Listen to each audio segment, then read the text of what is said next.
they would actually be a haven they can run to. So God looks out for those people who accidentally killed someone.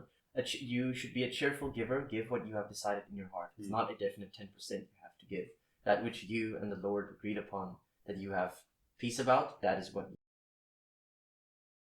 Why are you giving the silent treatment? For this whole episode will be hand signs, even though I don't speak sign. Oh, you want your hands to be chopped off because it is sort of relevant here in this. They don't chop off hands. Oh wait, foot for foot, eye for eye. We're gonna go into context for that. So it starts with Hebrew slaves. Although slaves has a negative connotation, in this case it also uses the word servant. Verse 2, if you buy a Hebrew servant, he has to serve you for 6 years, and in the 7th year they usually go free. But if this one says, I love my master, then he becomes a permanent servant. Yes, he becomes a servant because there's a negative connotation with slaves, and servants are more willing. Because today you get people who serve, like waitering for instance, they are actually servants, but still you have to treat them like a normal person because they can't do everything to the snap of your finger, because then you're actually treating them as a slave. There's a fine line between those two.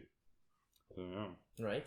So he can actually get someone to be his wife or have someone as their daughter, but then they are treated as such. So it's that cool thing of, even though they're a slave, if they're bought as a wife or as a daughter, they're treated as a wife or daughter. Well, okay, but there is the part of the wife part. If bought as a wife, is she willingly being the wife of the person of the owner in this context? Well, in this context it says, if his master, verse 4, gives him a wife and she bears him sons or daughters, the woman and her children shall belong to her master, and only the man shall go free. Unless he declares, I love my master, wife and children, then he stays permanently part of his master's life. So his master gives him a wife, so it's like a prearranged marriage. Okay. So it's not really willing because it's prearranged. Prearranged, okay. So it's not a willing marriage, no. But a lot of cultures does that. Yes, they still do. Like India and I think Israel, do they still do it? And in Asia sometimes. Yeah, they still do prearranged marriages. But apparently, statistically, I have to go and fact check myself because things change every day.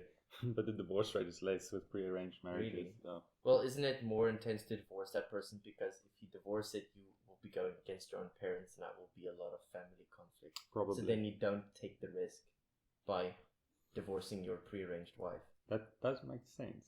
That's, I think, is why it's probably less, and then there might be like a rule or something that says don't divorce. But it's also working much more in an arrangement order, like a team, instead of having this thing of chemistry playing the role, because a lot of people think, oh, this chemistry of this person, okay, I'm gonna go to this person because they make me feel a certain way, and then they get married, and then the chemistry dies out because they don't put in the effort, and then they meet someone else, and then that changes into someone else having chemistry with them, and then they divorce and go to. So it's this whole loop, and it's very normalized in today's time if you think about it, because of social media, movies, and stuff.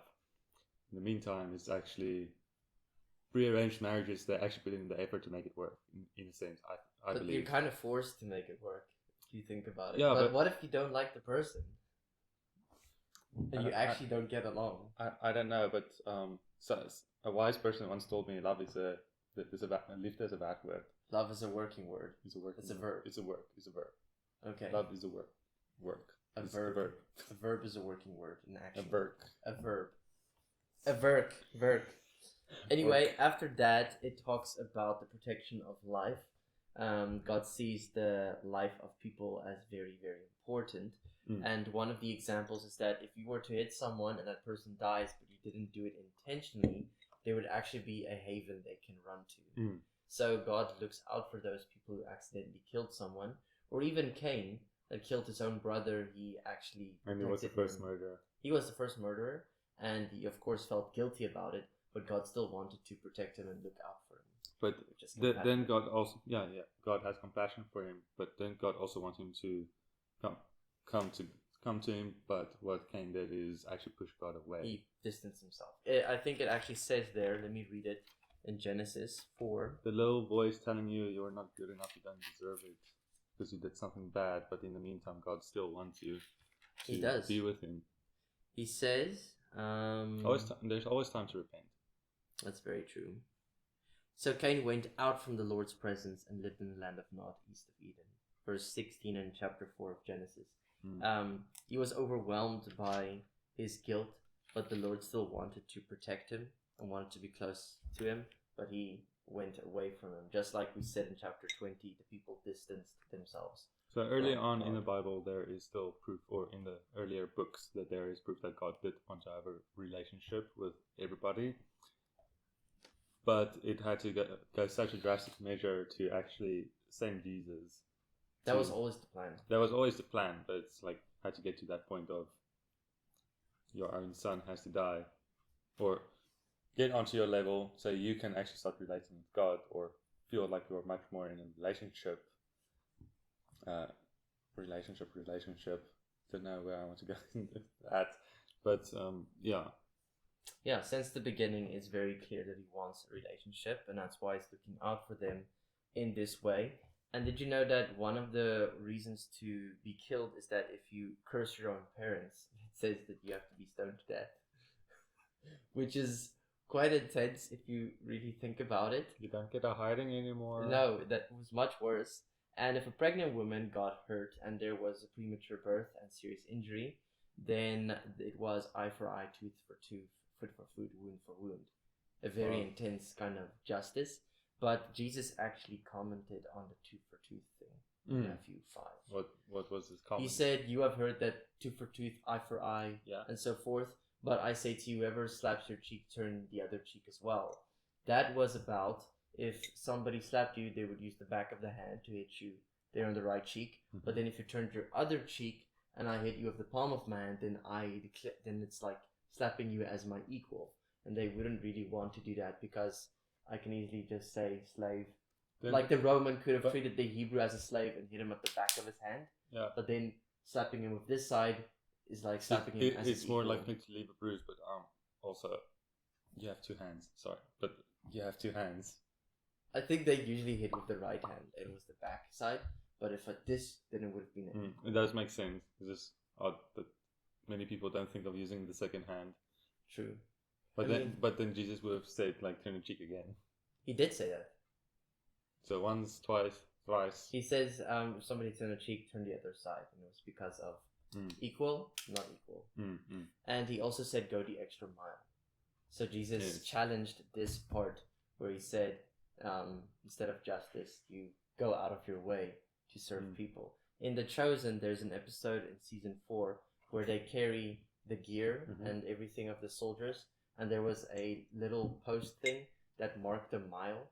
And then when everybody else was stopping to take it off, Jesus kept on walking. And he did it in 2 miles. Instead of 1 mile or 2 miles, it's a lot of gurus says today, like, do the extra 1%. And I've heard someone say, do the extra 10%. So now I'm thinking of, what about the extra 11%? Why not? You go even more. It's always good to do that because then it shows your intentionality of doing things. But can't you also apply that with tithing instead of just your 10%? Well, that's an interesting point. I mean, tithing isn't really in this chapter, but if we were to quickly touch on it, the New Testament says, "Give what you have." What? You should be a cheerful giver. Give what you have decided in your heart. It's not a definite 10% you have to give. That which you and the Lord agreed upon that you have peace about, that is what you give. That's how I understand it. So the old one was 10%. A lot of people, because with money is a funny thing. Money is a very funny thing. Sorry. People about money is a funny thing. Right. Money must be funny in a rich man's world. So, because a lot of people actually think of how much can I keep and how little can I give. So they stick with the number 10% for their tithing, but you can go 11%, 12%. Some people go 50% even. 50% is hectic. I've never done like 50% giveaway. Andy Stanley, like, I think he once challenged to give 70% away. 70%? That's so much. I've never tried that. Try it. 70% you give away. I haven't done that. Didn't you live on 30? You basically just eat what you have at home, or you just fast a lot, and you don't drive anywhere. The receiving is in the giving. The receiving is in the giving. Yeah, a lot of people think that they'll get, let's say, 3 times more back or something like that, but you need to receive in while you're giving. Wow. Actually, now that you think about it, because we should actually do an episode on what does the Bible really say about money. Yes. I would love that, because there's another passage, just to give you guys a taste, where Jesus actually talks about counting the cost before following him, and that you can kind of link on budgeting. And there's one of the passages where he talks about profit making, which is also interesting. But we'll get to that in a special episode. The rest of chapter 21 of Exodus is about property damages. If I borrowed you my donkey and I went away and it got lost or killed or something like that, you would have to pay me back with the donkey. But the funny thing is, or it's not really funny, but if you didn't have an animal to pay me back, you would have to sell yourself and then pay back that way. So essentially, you sell yourself as a slave. Sure. So make sure you have an animal in case you lose my animal, was basically. So in that time, it was much more extreme of actually making you value and take care of what you need to take care of. Yes. Because today people are just like reckless, and it's like, well, what's the consequence? It's not much. The person will replace it.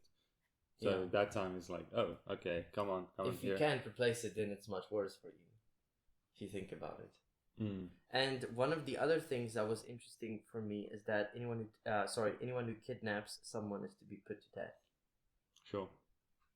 I'm so glad we don't live in the old laws, because then a lot of people would have died. A lot of people would, it would have been very intense. How many plants do you owe someone?